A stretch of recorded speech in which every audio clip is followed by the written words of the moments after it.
So, ngayon guys, pakita ko sa inyo ang aking mga sili na golden bell peppers. Ayan, may bunga na at ang dami. Last year pa ito guys natin. Oh, diba? Kagara. Kadaming bunga niyan guys. Oh, yan oh, nahinog na si golden peppers. Ang lalaki nila. Nabakli nga yung iba niyan eh. Ang dami ko nang tinanggal dahil ang bigat na.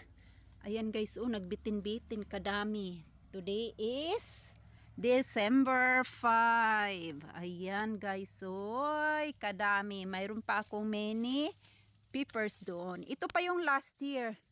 Ito pa yung last year guys. Ayan oh. Nagbunga ng madami. Ang dami ko nang na-harvest last Tuesday. Ayan oh, nagbitin-bitin. Tinalian ko na lang yan dahil sobrang bigat. Ang dami pang bunga guys. Tingnan nyo naman yung tangkay niya o yung puno. Ganyan pag naging matanda na ang puno.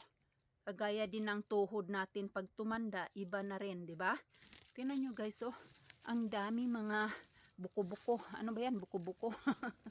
So, yan ang ating golden bell peppers. Golden yellow bell peppers. Ayan o, marami pang bunga. At saka yung mini sweet peppers.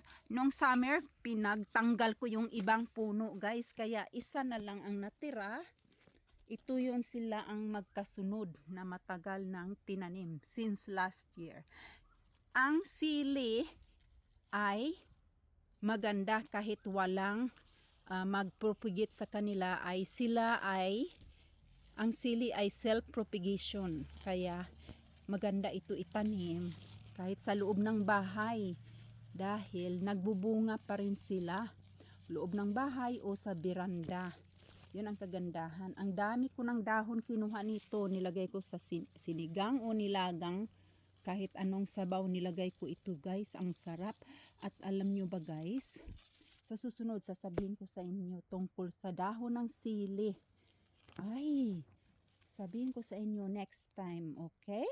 So yan ang ating golden yellow bell peppers. Ayan oh, ang ganda. Diba? Ang ganda, ang daming bunga.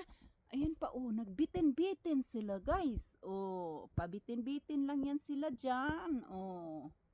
Alright, thank you for watching my golden yellow bell peppers. December 5.